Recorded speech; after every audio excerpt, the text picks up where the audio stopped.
Sir, Keralam പോലെ ഇടതുപക്ഷം ഉണ്ടായിരുന്ന ബംഗാളും ത്രിപുരയും ഞങ്ങളിപ്പോ അധികാരത്തിലില്ല. ബംഗാളിൽ ഏറ്റവും കൂടുതൽ പൊതു സ്കൂളുകൾ ഉണ്ടായിരുന്ന സംസ്ഥാനമാണ് ബംഗാൾ. 20,000-ൽ സ്കൂൾ ഉണ്ടായിരുന്നു. സാർ, അവിടെ കഴിഞ്ഞ 10-12 വർഷമായിട്ട് മമതാ ബാനർജിയുടെ നേതൃത്വത്തിലുള്ള തൃണമൂൽ കോൺഗ്രസ് വന്നതിന് ശേഷം അവിടുത്തെ ആകെയുള്ളതിന്റെ നല്ലൊരു ഭാഗം 8,500 സ്കൂൾ അടച്ചുപൂട്ടി. സാർ, 8,500 സ്കൂൾ അടച്ചുപൂട്ടി എന്ന് പറഞ്ഞാൽ അത്രയും ജീവനക്കാരെ, അധ്യാപകരെ പിരിച്ചുവിട്ടു. കുട്ടികൾക്ക് സ്കൂളില്ല. ഇതാണ് ഇടതുപക്ഷം ഇല്ലാതെ വന്നാലുണ്ടാവുന്ന അവസ്ഥ. ചെറിയ ചെറിയ അവസരങ്ങൾ നിങ്ങൾക്ക് കിട്ടുമ്പോൾ തന്നെ നിങ്ങൾ ചെയ്തല്ലോ. സാർ, 5 വർഷത്തിന് ഒരിക്കൽ കേരളത്തിൽ ഇടതുപക്ഷവും വലതുപക്ഷവും വന്നുകൊണ്ടിരുന്നതുകൊണ്ടാണ് കേരളത്തിൽ ഇത് പ്രൊട്ടക്ട് ചെയ്യാൻ പറ്റിയത്. 5 വർഷം കഴിഞ്ഞ് തുടർന്ന് രണ്ടാമതൊരു സർക്കാർ വന്നതുകൊണ്ടാണ് ഇന്ത്യയാകെ തകർത്തപ്പോ ഈ സംസ്ഥാനത്ത് നിലനിൽക്കുന്നത് എന്നുള്ള കാര്യം മനസ്സിലാക്കണം. ഒന്നാം പിണറായി സർക്കാരിന്റെ സമയത്ത് ഇവിടെ കൊടുത്ത പല ആനുകൂല്യങ്ങളും കൊടുക്കുമ്പോൾ കേന്ദ്ര ഗവൺമെന്റ് ഒരു കാര്യം മനസ്സിലായി, ഈ ആനുകൂല്യങ്ങൾ പലതും കൊടുക്കാൻ സമ്മതിക്കാൻ പാടില്ല. അതിന്റെ ഭാഗമായിട്ട് 57,000 കോടി രൂപയല്ലേ സാർ വെട്ടിക്കുറച്ചത്?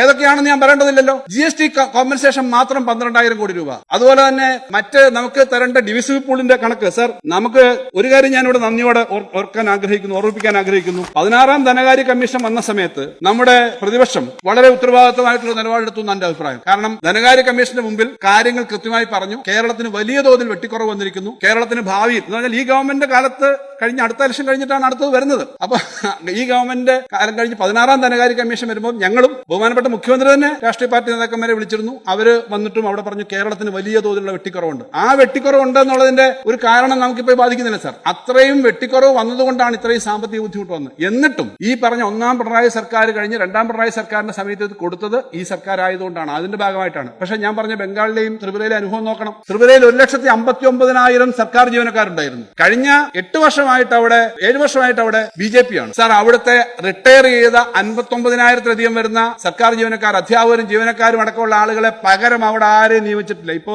90,000-90,000 ആളുകൾ 1,59 ഉണ്ടായിരുന്നത്. അങ്ങനെയാണ് LDF പോയാൽ ഉണ്ടാവുന്ന അനുഭവം. ഇവിടുത്തെ ജീവനക്കാർക്ക് ഈ കാര്യം അറിയാം സാർ. LDF ആണ് സർക്കാർ ജീവനക്കാരുടെയും സംസ്ഥാനത്തിന്റെയും എല്ലാം ഗ്യാരണ്ടി, കൃഷിക്കാരന്റെയും കർഷക തൊഴിലാളികളുടെ എല്ലാം ഗ്യാരണ്ടി LDF ആണ് എന്നറിയാം. കാരണം ത്രിപുരയിലെയും ബംഗാളിലെ അനുഭവം അതാണ്. സാർ, ബംഗാളിൽ PSC വഴി കഴിഞ്ഞ 13 വർഷമായിട്ട് ആകെ 20,000-ലധികം ആളെ അപ്പോയിന്റ് ചെയ്തിട്ടുള്ളൂ. സാർ, ഇതാണ് അവിടെ നടക്കുന്നത്. അപ്പൊ ഞാൻ ബംഗാളും ത്രിപുരയും പറഞ്ഞ മറ്റൊന്നും കൊണ്ടല്ല, ഇടതുപക്ഷം പോയാൽ ഉണ്ടാവുന്ന അനുഭവം മനസ്സിലാക്കാനാണ് സാർ.